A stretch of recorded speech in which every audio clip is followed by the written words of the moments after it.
Well, it is Book Club Monday, and this month's selection was from Dane's Books and Gifts in Covington, who picked Blood Ties by local author A.B.Parr.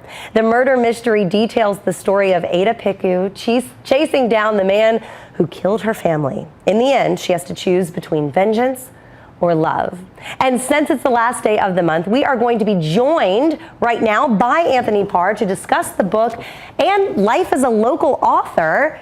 Anthony, thank you so much for joining us. Thank you so much for having me. It's a tremendous honor. Well, I really enjoyed finishing the book on the plane flight back from Cabo, where I was helping my cousin get married. It was a perfect book for Halloween. It's got that little creepiness to it.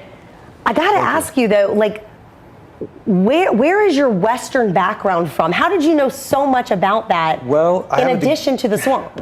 Well, thank you. I have a background in history. I have a degree in history. I have a passion for history, and I want to be accurate. I want to be respectful of the material, and so I put a lot of effort into making sure that what I put down on paper is appropriate.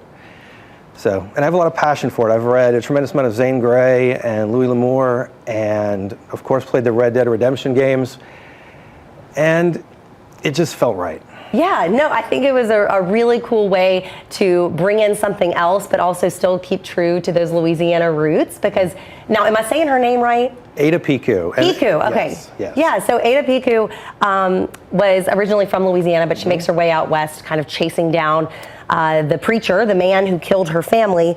One thing I loved, especially as a mom of 5 daughters, is that Ada is like a tough girl. Yes. She is such a strong female character. Can you tell me why you chose to make such an independent, strong female character? Well, as far as Western tropes go, I think we haven't seen enough of that. I think what I appreciated in all of the Louis L'Amour and Zane Grey books were strong characters, but being in Louisiana, I wanted to sort of take that, put it in a pot, throw a little Louisiana spice into it, and make something new. And so that's mainly why. Plus, honestly, I know a lot of strong women, and it just felt appropriate again. Being from around here, I can see why you might know a lot of strong women. Okay, another thing, now that I have you on the couch, I've got to ask you all kinds of things. The big tease of the book was whether or not she was going to choose vengeance or love. And so the whole time I'm flipping, page after page. When is that moment going to come? And it really comes at the end. I mean, it was the very end of the book. And I'll tell you guys, if you didn't end up reading all the way through to the end with us, it's a cliffhanger. Yes, it is. There's more to this. Yes, and I have those right here, second and third of the trilogy, which I'd like to give you today. Oh, you are so sweet. Yes. Because yes. I felt like, okay, so for those who did read along with us, she does choose vengeance.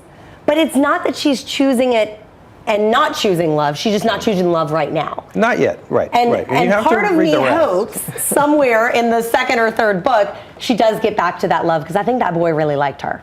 He really does, absolutely. He really does. And she deserves that after everything she's been through. So that was my last thing. Are there other books to the series? Obviously they are. Are there going to be more, or is it a trilogy and then you're done? That right now is a trilogy, I'm done. However, I have written a children's series about 2 orphans from France. Oh, wow. Also being raised in the West. Again, I like to do things a little bit in the Highland style, Stranger in a Strange Land, taking different elements. I have also written a ghost story with Pioneers. Oh, that would have been great for this month too. Well, I wrote it this month. And a romantic comedy that takes place outside of San Francisco. So okay. All of these elements, I like to bring it all together and create something new and interesting and fun and flavorful. Have you always known that you wanted to write? I've written my entire life, but it wasn't until I retired from special education that I actually did it full time. And so, yeah, I sort of did, but didn't jump in until recently. What's that like, having a full-time job as an author?